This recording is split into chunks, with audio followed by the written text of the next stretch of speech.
ते एकदाचं एनव्हलप सापडलं ना की माझा गुन्हेगार कोण आहे हे कळेल. मी जाते आणि एनव्हलप शोधते. नाही म्हणजे आराम करा तुम्ही. डॉक्टरांनी आराम करायला सांगितलंय ना तुम्हाला. अहो नाही मणी सर, तुम्हाला माहिती आहे ना मला माझा गुन्हेगार शोधायचंय म्हणून मी हॉस्पिटलमधनं डिस्चार्ज घेतला. मग आपण असा वेळ का वाया घालवत आहोत? माझ्या गुन्हेगाराला शोधायला हवं. ते एनव्हलप शोधायला हवं. आपण शोधूयात ते एनव्हलप. मला खात्री आहे ते लवकरच सापडेल. स्वानंदी ऐका माझं. आणि सर अहो तुम्ही ऐका माझं. स्वानंदी का हट्ट करताय? मी एकदा सांगितलेलं कळत नाही का तुम्हाला? मी हट्ट करतेय. माझा गुन्हेगार शोधायचा प्रयत्न करतेय मी. तो सापडावा असं नाही वाटत का तुम्हाला? नाही स्वानंदी, तुमचा गुन्हेगार शोधायची गरज नाही, कारण तुमचा गुन्हेगार आता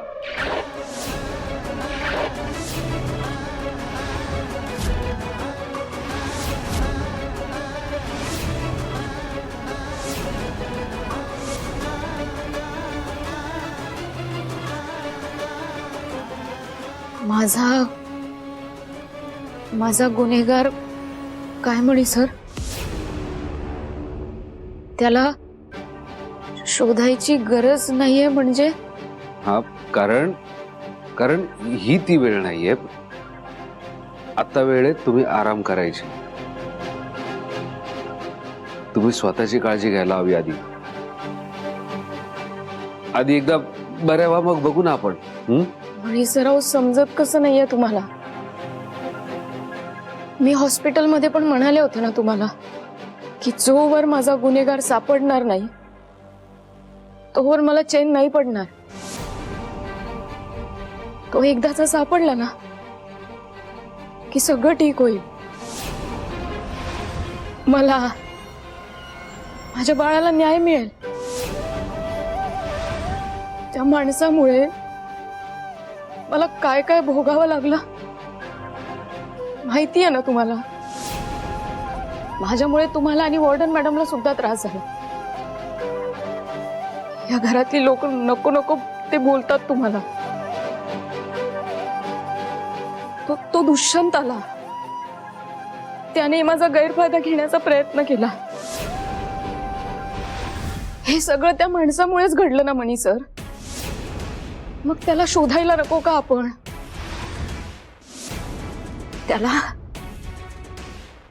शिक्षा झालीच पाहिजे.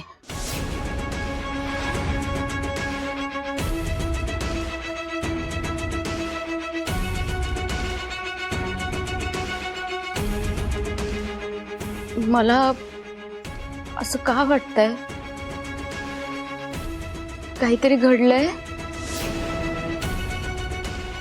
आणि तुम्ही दोघंही ते माझ्यापासून लपवत आहात. नाही म्हणजे मी जेव्हापासून शुद्धीवर आले तेव्हापासून बघतीये मी. तुमचं वागणं जरा विचित्रच वाटतंय मला.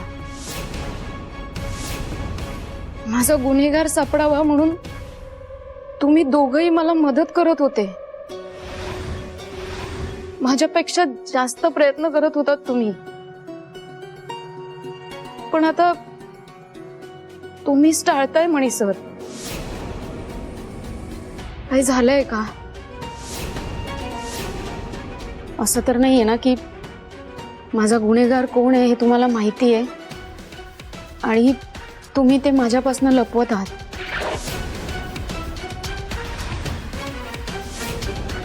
स्वानंदी, मी तुम्हाला तुमचा गुन्हेगार शोधण्यापासून थांबवतोय कारण मला कल्पना आहे तुम्हाला याचा किती त्रास होतोय.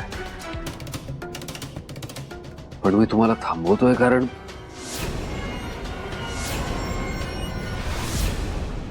मणी प्लीज काही बोलू नकोस. डॉक्टरांनी सांगितलंय ना की स्वानंदीच्या मनाला धक्का बसेल असं काही घडू देऊ नका. त्याचे वाईट परिणाम तिच्यावर आणि बाळावर होऊ शकतात. मणी सर काय कारण आहे? कारण तू आताच एवढ्या मोठ्या संकटातनं बाहेर आली आहेस. तुला आरामाची गरज आहे. ते एन्व्हलप आणि तुझा गुन्हेगार आम्ही शोधण्यासाठी प्रयत्न करतोय ना. तू नको एवढा त्रास करून घेऊ. मी आणि मणी शोधून काढू ना.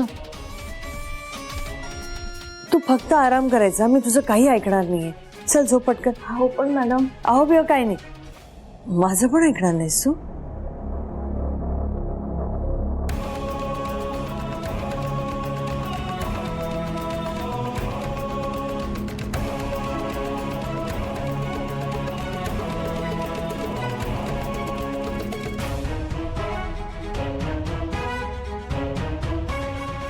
सुजित, हिचं ठीक आहे, ही गप्प आहे, पण तुझं काय? तू काही बोलणार नाहीयेस बायकोला? प्रेग्नंट असताना ती दारू पिते, तुला चालतंय हे सगळं? अरे डॉक्टर काय बोलले ऐकलंस ना? तुला टेन्शन नाही आलं का? एक मिनिट. तुम्ही दोघं नक्की काहीतरी माझ्यापासून लपवताय. काहीतरी प्लॅनिंग प्लॉटिंग काहीतरी चाललेलं आहे. बोल, बरोबर आहे ना? मम्मा तुम्ही शांत व्हा आधी. अहो कसलं प्लॅनिंग, काय बोलताय तुम्ही? असं काही नाहीये. आणि जर आम्ही प्लॅन करत असू तर तुम्हाला इन्व्हॉल्व नाही का करणार आम्ही? सुजित काय बोलतायत ह्या? प्लीज प्लीज तू समजाव यांना. हो म्हणजे काय मॉम, असं काय करतेस मॉम? तुझ्यापासून आम्ही काही लपवू का? We are team. आम्ही काही लपवत नाही तुझ्यापासून खरंच. सुजित, तुम्ही दोघं खोटं नका बोलू. याआधीही तुम्ही माझ्यापासून लपवलंय. डॉक्टर जहांगीर केवढे मोठे तुला माहिती आहे ना? फेमस सुद्धा आहेत. त्यांनी काहीतरी क्वेरी काढली आहे. मला खूपच काळजी वाटते. मॉम, डॉक्टरांनी काय सांगितलंय? 2 दिवसात त्यांना काय ते कळणार आहे, हो की नाही? हो. मग ठीक आहे ना, रिपोर्ट आल्यानंतर आपण बघू. तू आत्तापासून का एवढं पॅनिक क्रिएट करतेस? चिल.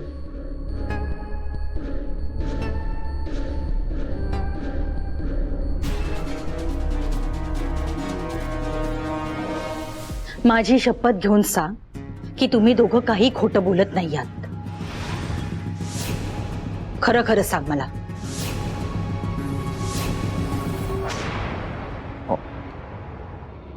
मॉम, तुला माहिती आहे ना ह्या सुपर